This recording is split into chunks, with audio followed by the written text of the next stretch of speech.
ओम प्रकाश वाल्मीकि जी है, ठीक है। हेलो, स्टार्ट है रहे, ठीक है। ओम प्रकाश वाल्मीकि, जिसका जन्म कब हुआ था? 30 जून 1950 को मुजफ्फरनगर उत्तर प्रदेश में। ये सब बता दिए थे सब कुछ।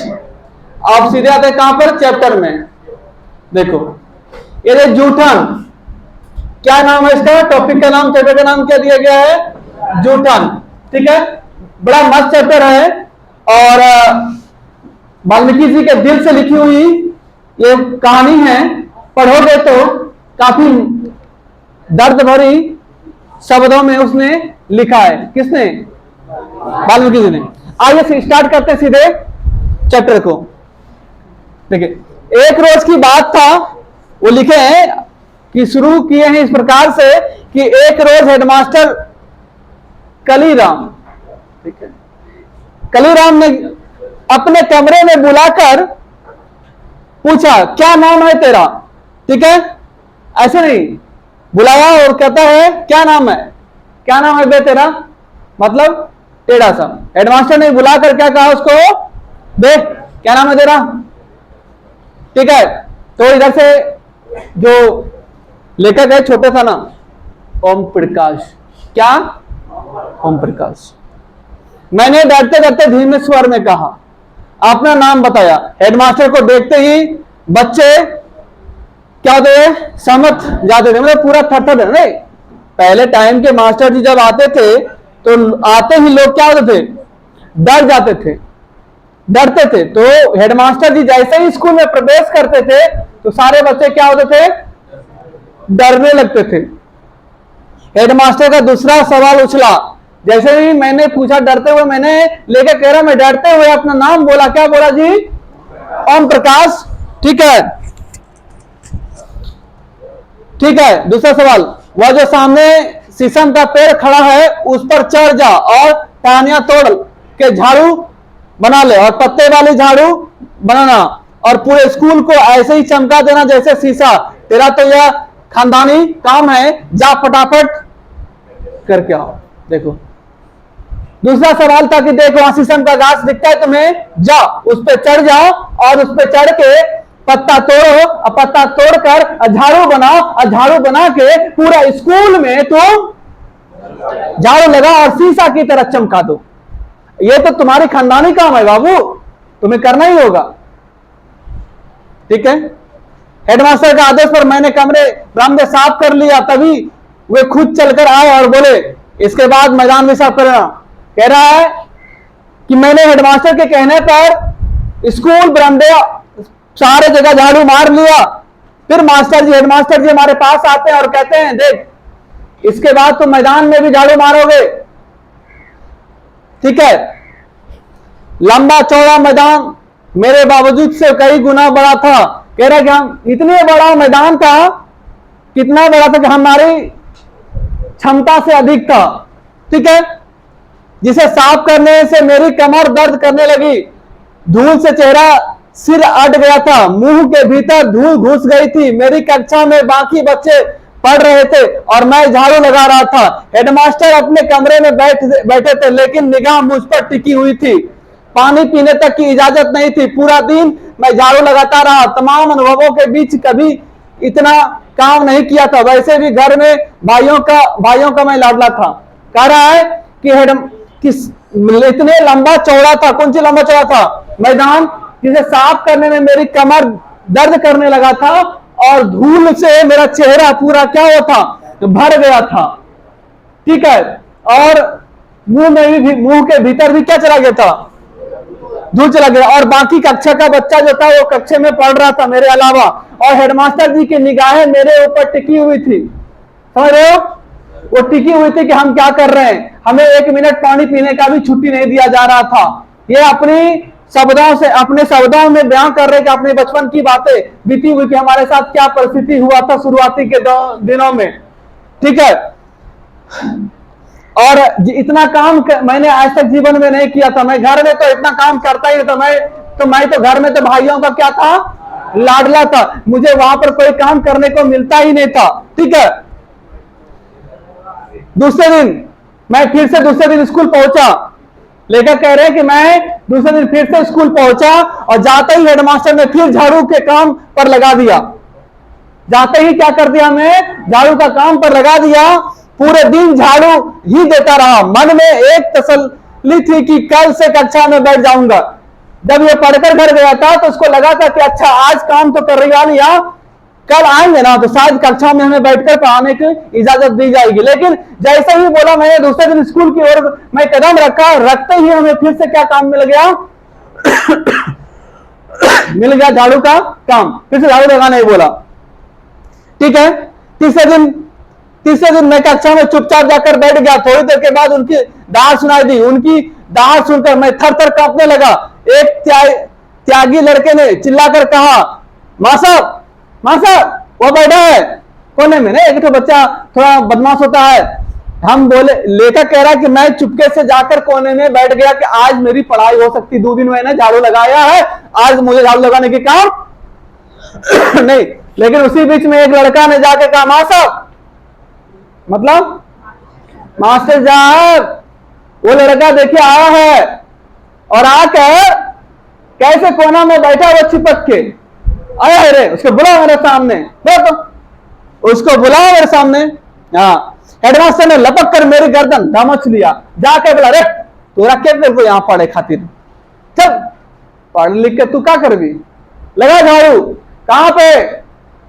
वो पूरा झाड़ू मनवाता था। इस तरह से अत्याचार उनके ऊपर कर रहा था। गर्दन दबोच कर उनकी उंगलियों के दबाकर मेरी गर्दन पर बढ़ रहा है। जैसे ही कोई भेड़िया बकरी नहीं, बकरी को नहीं, किसी का मेमना कोई खेत में चला जाता तो क्या करता है, ऐसे कान पकड़ के है ना खींचते में है ना चिल्लाता है। और उसी तरह से हमारा गर्दन को पकड़कर खींचते हुए आया। कक्षा से बाहर खींचकर उसने मुझे बरामदे पर ला पटका, खींचकर बोला, जा लगा पूरे मैदान में झाड़ू जा। ओके, मैं भी भयभीत होकर 3 दिन पुरानी वही शीशम की झाड़ू, मैं डर गया। डरे, ठीक है, लगाने लगा। मैं भयभीत होकर 3 दिन पुरानी वही शीशम की झाड़ू उठा ली। मेरी तरह ही उसकी पत्ते सूख गया था। जिस प्रकार से मैं काम करते करते पूरा सूख गया, मतलब पूरा अंदर से टूट पड़ा, मेरी तरह ही झाड़ू भी हो गया था। अरे शीशम का धूप में देने के बाद पत्ते क्या होगी, सूख जाएगी। ठीक है, कह रहा मेरे तरह ही वो शीशम के पत्ते भी सूख गया था, मेरी तरह ही उसके पत्ते सूख गए। सिर्फ बची थी पतली पानिया चाहिए था, सिर्फ बची थी पतली पतली ठानियां। मेरी आंखों से आंसू बहने लगे थे। अब देखो, लेखक कह रहे मैं भावुक हो गया। कोई भी पानी लेकर वहां बाहर से गिलास में होगा वही लेकर। मेरी आंखों से, लेखक कह रहे मेरी आंखों से अपने ही पानियां गिरने लगा, है ना, झाड़ू मारते हुए ही। स्कूल के कमरे की खिड़की दरवाजे में रोते रोते मैदान में झाड़ू लगाने लगा। स्कूल के कमरे की खिड़की दरवाजे से मास्टर और लड़कों की आंखें छिप छिप कर तमाशा देख रही थी। मतलब हम झाड़ू लगा रहे थे, मास्टर जी देख रहे थे और बच्चे लोग भी मजाक उड़ा रहा था मेरा। कौन कह रहा जी?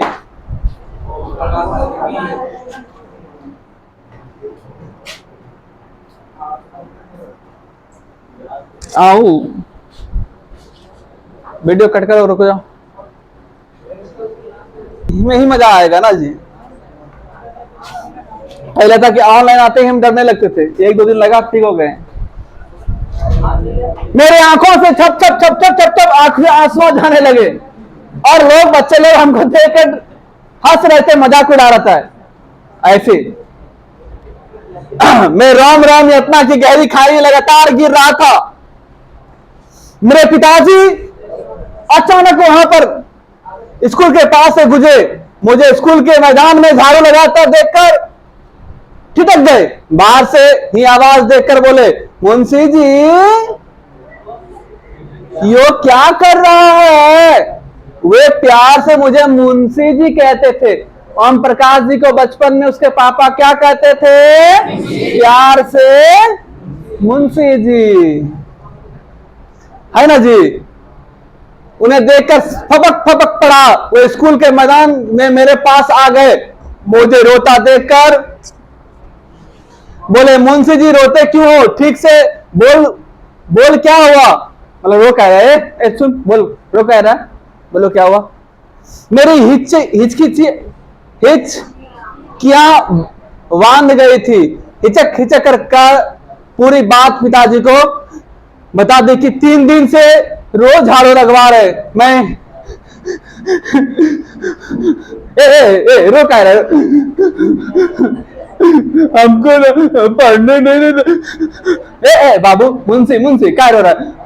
दिन में हमको झाड़ू लगवाते। मैंने रो कर अपनी पूरी बातें हमने पापा को बता दिया, है ना।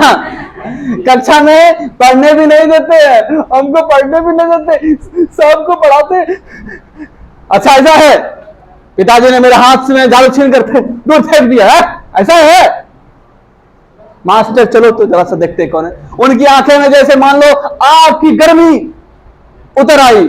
हमेशा दूसरों के सामने कमान बने रहने वाले पिताजी की लंबी लंबी घनी मूछें गुस्से से फड़फड़ाने लगे, सीखने लगे। कौन सा मास्टर है वो?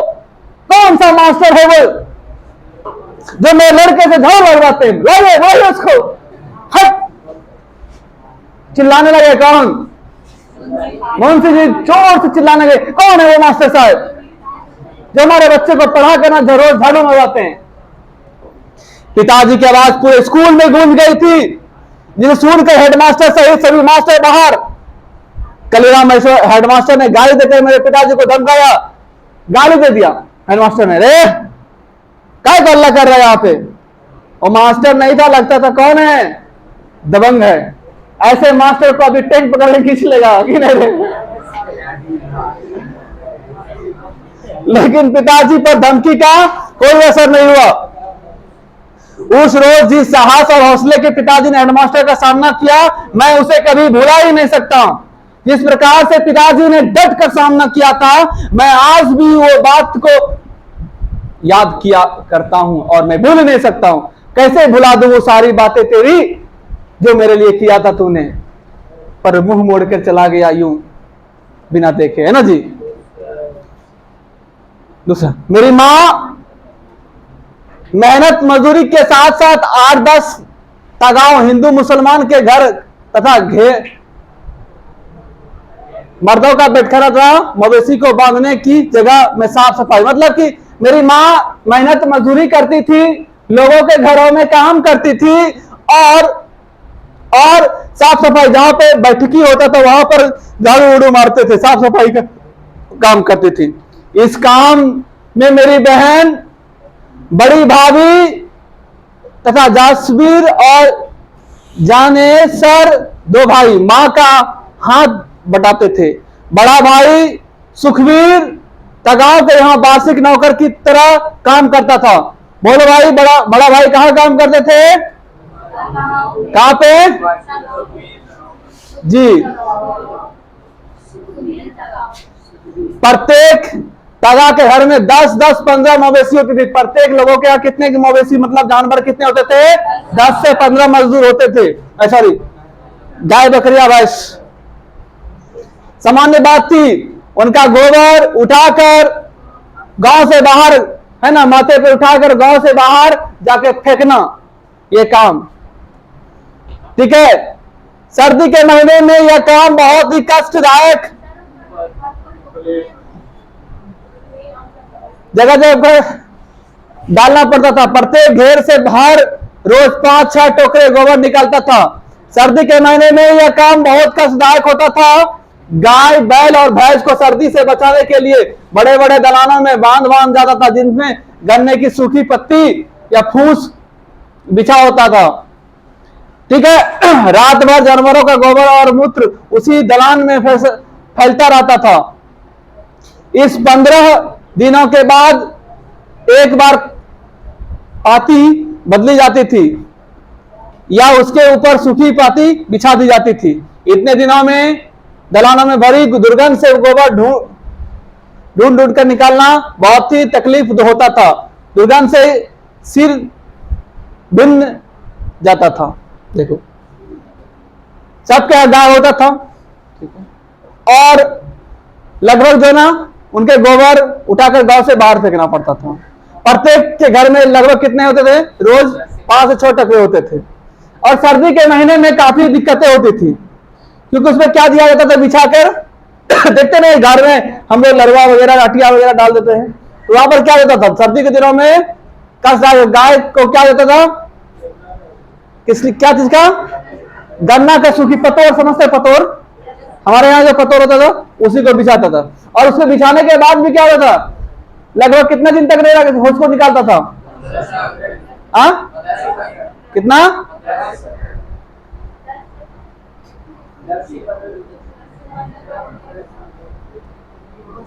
ठीक है, उसमें फिर 10 से 15 दिनों तक उसको रहने देता था। 10-15 दिन में गाय उसमें गोबर और मूत्र जो होता है वो महकना स्टार्ट करेगा जी। उसमें गोबर ढूंढ ढूंढ कर निकालना में बहुत दिक्कत होता था, बड़ी गंध करता था, बड़ी दिक्कतें होती थी। हम लोगों को बड़ा कष्ट होता था। हम तो नहीं, मेरे भाई लोग को करना पड़ा था। ये बड़ा ही कष्टदायक काम था। इन सब कामों के बदले मिलता क्या था मुझे?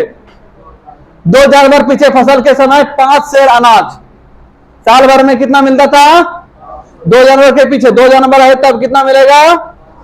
5 सेर अनाज, यानी लगभग 2.5 किलो अनाज साल भर में। 10 मवेशी वाले घर से साल भर में 25 सेर, मतलब 12 से 13 किलो अनाज। ठीक है, दोपहर के समय हर घर से बची सूखी रोटी जो खास तौर पर चुहाड़ों को देने के लिए आटे में भूसी मिलाकर बनाई जाती थी। कभी कभी जूठन भी भंगन की टोकरी में डाल दी जाती थी। देखो ये काम करने के बाद हमें अनाज मिलती थी, और उसके बाद दोपहर के समय में लोग जो है रोटियां बनाती थी, सूखी सूखी रोटियां, खास करके किसके लिए? चुहाड़ों के लिए, मतलब इन लोगों के लिए, हमारे लिए। उसमें भी क्या डाल देता था? भूसी। किस चीज का जी? चोकर, आटा जो होता है उसको मिलाकर बना दी जाती थी। और इतना ही नहीं, कभी कभी जूठा भी खाना, जैसे कि खाते हैं ना जी बड़े बड़े लोग, हम लोग अपने घर से उन्हें खाओ अब नहीं खाओ मम्मी, ठीक है दे हवा इतने दे वगैरह हलाए खा लियो, खेला है अपना बेटा खिलाए दियो। इतनी जिंदगी खराब है हमारी जी। आज के टाइम चला गया, कोई कास्ट वाला क्यों ना हो, अगर मुंह से निकाल के रोटी दे दिया तो उसको पहले त्राक था, पैसा ले चुपचाप और बढ़िया खाना दे, है ना जी? है ना रे? किसी कास्ट को तुम देखना तो खिला देना, बोला ए भैया सुनो ना, है आधा खाना बचला जो 20 टका दे दियो खा लियो, वो उठा के मुंह पे फेंक देगा, तो पहचानता है ना जी? लेकिन इस समय की बात था कि ये लोग कह रहे कि कभी कभी जूठन भी भंगन की टोकरी में, भांगा हुआ टोकरी में डाल दी जाती थी। ठीक है, रहने दो। थैंक यू, अगले एपिसोड में मिलेंगे फिर। Thank you.